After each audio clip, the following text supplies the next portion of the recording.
اعوذ باللہ من الشیطان الرجیم، بسم اللہ الرحمن الرحیم۔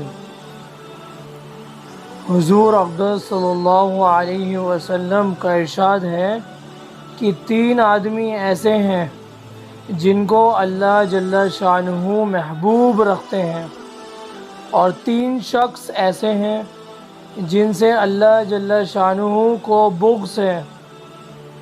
جن 3 آدمیوں کو اللہ جل شانہ محبوب رکھتا ہے، ان میں ایک تو وہ شخص ہے کہ کسی مجمع کے پاس کوئی سائل آیا اور محض اللہ کے واسطے سے ان سے کچھ سوال کرنے لگا۔ کوئی قرابت، رشتہ داری وغیرہ اس سائل کی ان سے نہ تھی، یعنی کہ بالکل غیر آدمی، کوئی دوستی نہیں، کوئی رشتہ دار نہیں، اور اس مجمع نے اس سائل کو کچھ نہ دیا، یعنی کہ واپس لوٹا دیا۔ اس مجمع سے ایک شخص اٹھا اور چپکے سے اس سائل کو کچھ دے دیا، یعنی کہ ایک شخص اس مجمع سے اٹھا اور اس سائل کو اس شخص کو کچھ دے دیا، جس کی کچھ خبر سوائے اللہ جل شانہ کے یا اس سائل کے اور کسی کو نہ ہوئی، تو یہ دینے والا شخص اللہ جل شانہ کو بہت محبوب ہے۔ اللہ اکبر۔ دوسرا وہ شخص ہے کہ ایک مجمع کہیں سفر میں جا رہا ہے، ساری رات چلنے کے بعد جب نیند کا ان پر اتنا غلبہ ہو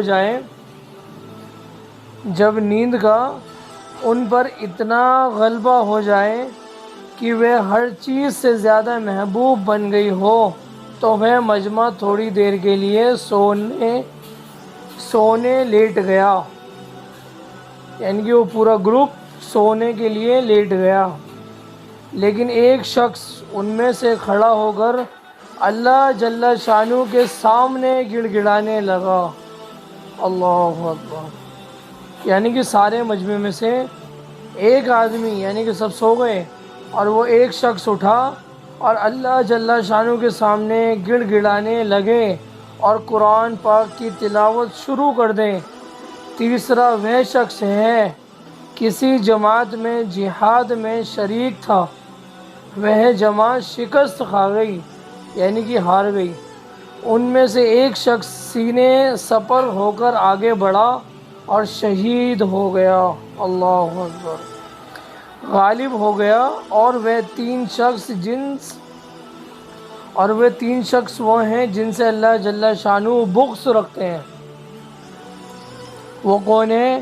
ایک وہ ہے جو بوڑھا ہو کر بھی زنا میں مبتلا ہو، استغفر اللہ۔ دوسرا وہ شخص جو فقیر ہو کر بھی تکبر کرے، نعوذ باللہ۔ تیسرا وہ شخص جو مالدار ہو کر ظلم کرے۔ اللہ اکبر۔ فائدہ: ان 6 شخص کے متعلق اس قسم کے مضامین بہت سی مختلف روایت میں وارد ہوئے ہیں، اور یہ حدیث آیت کے سلسلے میں نمبر 9 کے ذیل میں بھی گزر چکی ہے۔ کچھ روایت میں ان میں سے ایک شخص کو ذکر کیا ہے اور کچھ میں ایک سے زیادہ کا ذکر کیا ہے۔ ایک حدیث میں ہے کہ 3 موقع ایسے ہیں جن میں بندے کی دعا رد کی جاتی، یعنی ضرور قبول ہوتی ہے، رد کی جاتی یعنی کہ ضرور قبول ہوتی ہے۔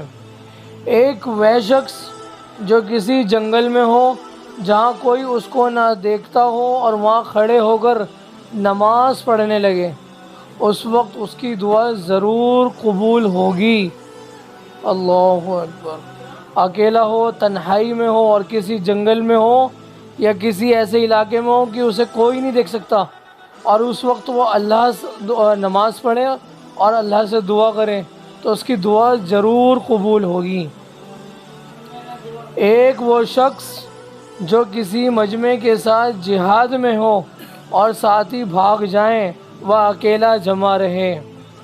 اللہ اکبر۔ تیسرا وہ شخص ہے جو آخر رات میں اللہ کے سامنے کھڑا ہو جائے. اللہ اکبر. یہ 3 آدمی ہیں. اللہ ہماری دعا کو قبول فرمائے. اللہ کہنے سننے کو معاف فرمائے. السلام علیکم ورحمۃ اللہ وبرکاتہ.